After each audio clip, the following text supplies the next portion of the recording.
This is a country where the future is being shaped by innovative projects that promise to transform lives and build a stronger economy. This is not just a dream, it's happening right now in Burkina Faso. Today, we're diving into an incredible development that could serve as a model for other African nations. This multi-million-dollar business venture isn't just about money. It's about creating over 1,600 direct and indirect jobs, and it's happening in Burkina Faso. Let's explore how this project is not only a game changer for the country, but also a symbol of what visionary leadership can achieve. I'm back with exciting news from Burkina Faso, the kind of news that makes you feel hopeful about the future. We're talking about a major business deal that's set to revolutionize the country's economy by creating over 1,600 jobs. Yes, you heard that right. More than 1,600 jobs in Burkina Faso, and this is not just a figure. It's a reality that's unfolding as we speak. So, what's the business that's bringing all this change?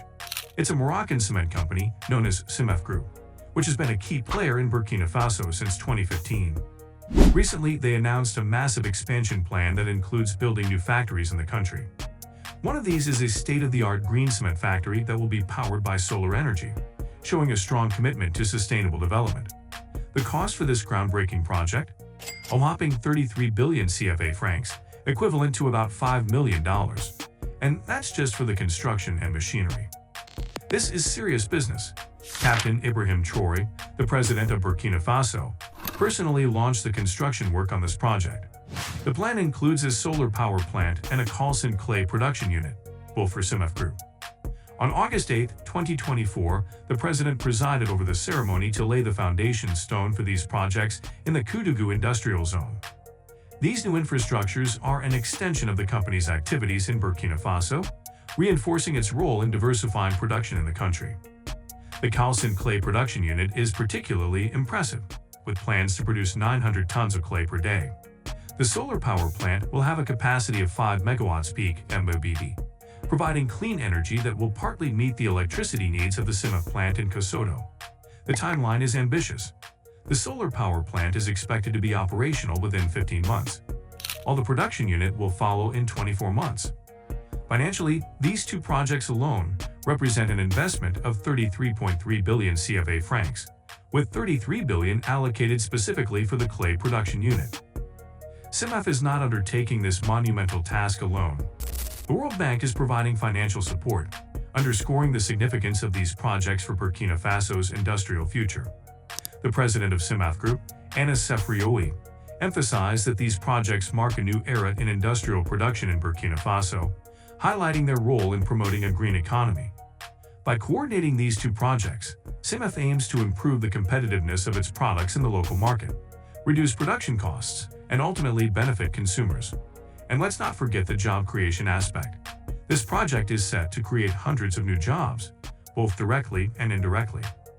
Moreover, Sefrioui highlighted the strong cooperation between Burkina Faso and Morocco, stating that these projects are a testament to the fruitful South-South cooperation between the two countries. The minister in charge of trade delivered a speech on behalf of President Traoré, praising the use of solar energy in these projects. This approach aligns perfectly with the government's vision of making renewable energy a cornerstone of sustainable development in Burkina Faso. The minister also proposed transferring any surplus electricity generated by the solar power plant to Sonabol, Burkina Faso's national electricity company, ensuring that the benefits of this clean energy project extend beyond CIMEF. In his speech, Captain Ibrahim Traoré highlighted the significant economic benefits CIMEF's presence brings to Burkina Faso. He mentioned that the project will directly employ over 400 people and indirectly create more than 1,600 jobs, while also boosting the use of local raw materials.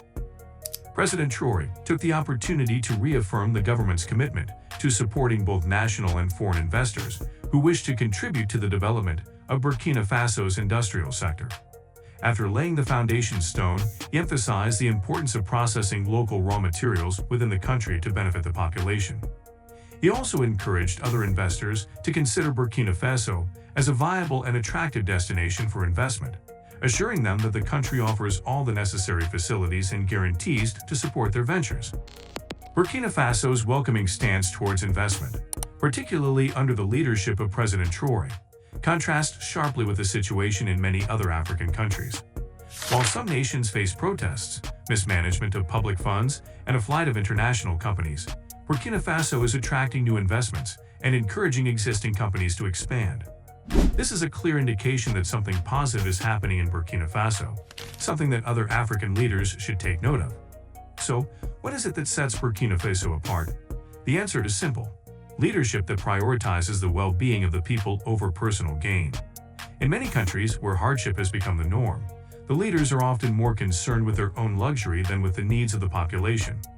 For instance, some African presidents have approved the purchase of hundreds of luxury vehicles like Toyota Land Cruisers for lawmakers, local government officials, and even themselves, while their countries struggle with economic challenges. Take Nigeria, for example. The Nigerian president, who has been in office for less than 2 years, approved the purchase of 436 Toyota Land Cruiser SUVs for lawmakers. Not only that, but he also approved a private jet for himself, all while protests continue to rage across the country. In Ghana, the president's convoy of Toyota Land Cruisers is equally extravagant, with each vehicle costing around $200,000. When leaders prioritize luxury over production and economic stability, they contribute to the downfall of their economies, driving away investors who fear the consequences of such financial mismanagement. But in Burkina Faso, under President Ibrahim Traoré, the story is different. He has refused to approve the purchase of luxury vehicles for government workers, setting an example of fiscal responsibility and integrity. This is how a country should be run, by focusing on building the economy and ensuring that resources are used wisely. President Traoré is creating an environment where investors feel confident and eager to participate in the country's development. This kind of leadership is reminiscent of some European leaders who live modestly and focus on serving their people. In some European countries, governors and other high-ranking officials drive ordinary cars, often without any escort, blending in with the general population. This humble approach to leadership not only earns the respect of the people but also fosters trust among investors, who see that the country's leadership is committed to its long-term prosperity. The world is taking notice of Burkina Faso under President Traoré. Investors recognize that the country's economy is on a positive trajectory, and that's why they are flocking to Burkina Faso, unlike in other African countries where investors are fleeing. The CIMIF Group's decision to expand its operations in Burkina Faso, building more factories and investing in sustainable energy, is a clear sign that the country is moving in the right direction. In conclusion, the CIMIF Group's multi-million-dollar investment in Burkina Faso is not just about business. It's about building a brighter future for the country. This project will create thousands of jobs, boost the local economy, and set an example of how sustainable development can be achieved in Africa. As we look around the continent and see other countries struggling with economic instability, it's clear that Burkina Faso is on a different path, a path of progress, innovation, and hope. At the heart of this transformation is a leader who truly cares about his people, President Ibrahim Traoré. Thank you for watching. This is the kind of leadership that every country needs, and in Burkina Faso, it's making all the difference.